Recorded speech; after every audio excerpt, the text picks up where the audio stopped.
What's up, Math 8? Thanks for tuning in for another episode of Math with Mullins. Today we're going to be looking at lesson 7.2, slope, and we're going to talk about slope over 2 days. So today we're going to use slope of a line using a graph or table. Today our focus is just a graph. Tomorrow, day 2, we'll talk about a table. Excuse me. First thing we want to know is what slope is. Slope is going to be represented by the letter M, and it's the ratio of the change in y rise to the change in run x. So a lot of times you see it as rise over run, or the change in y over the change in x. That just means, did we go up or down, and then did we go left or right? There are 4 types of slope we're going to see. The first one we have is positive, and that just means if we read the graph from left to right, it's going up. Negative means we're going down. 0 means it's just a flat line. Think about a treadmill being set to 0.0. And then undefined slope is the weird one. That's the one where we have a vertical line, okay? So what we're going to do first is find slope from 2 points. And what we do is we always start with the left point. And we do rise, then run. Okay, so this is how that's going to work.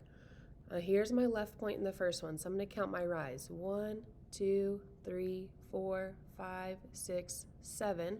So I rise 7, and then I run 1, 2, 3 to the right. So this is a positive 7 over 3 for my slope.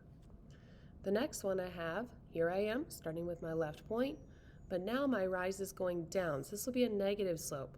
1, 2, 3. And then my run was 1, 2. So my slope here is negative 3 over 2. And then my last one here, here's my left point. So I'm going to rise 1, but I'm going down, so it's a negative 1. And then I run 1, 2, 3. So my slope for this one is negative 1 over 3. Notice that this slope was positive, but these two slopes were negative, so that's why we are writing our slope with a negative symbol on it. Now let's talk about these. Here's where I want you to pause the video here, try these on your own, and when you're ready to check it, click play. All right, so the first one, we have a point here, and that's my leftmost point. So I'm going to rise 1, 2, 3, 4, 5, 6, 7, and then I'm going to run 1, 2, 3, 4, 5. So my slope here is 7 over 5. Again, for this one, I have, starting with my left point, I'm going to go down for my run, 1, 2, so that's negative 2, and then, down for my rise, and then run, 1, 2, 3, 4, 5, 6, 7, 8. Now this one can be simplified. Negative 2/8 can be reduced to negative 1/4, so we want to keep this one as a simplified fraction of negative 1/4. So anytime your slope can be simplified, make sure you're using the simplified slope. That also means we could have used this point right here, but that point was not given to us. Notice that if I use that point there, I go down 1 and then run 1, 2, 3, 4, so that's still the negative 1 over 4. Our last one, here's my leftmost point. Let's go down 1, 2, 3, 4, 5, 6, 7, and then run 1, 2, 3, 4. So this one would be a negative 7 over 4 for my slope. Now we're actually going to talk about using a table. So remember, your slope is going to be your change in y over your change in x. So what I like to do is I just pick the first 2 y's, and I notice that my 8 to 6 is going down by 2. So my change in y is minus 2, and my change in x is a plus 3. So my slope would be a change in y of negative 2 over 3. Okay?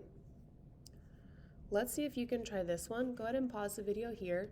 See if you can try, what is your change in y over your change in x? All right, so my change in y, I just did the first 2 y's. 2 to 5 is going up by 3. So that'll be my top number. And my x, 1 to 3, is going up by 2's. So that'll be my change in x. So my slope is 3 over 2. And then let's try one more here. Go ahead and pause the video here. Try this one on your own. Find your change in y over your change in x. All right, so for this y, I'm going 6 to 4. That means I'm going minus 2. And then my change in x from negative 3 to negative 2 is a positive 1. So I can say negative 2 over 1, but really you can just say negative 2 because anything over 1 is just itself. So negative 2 is a good way to write slope for this table. That'll conclude our video today on slope day 1. Thanks so much for tuning in. Hopefully this video helped you decide how to find slope from a table and from a graph. Tomorrow we'll do slope with our slope formula. Have a great day.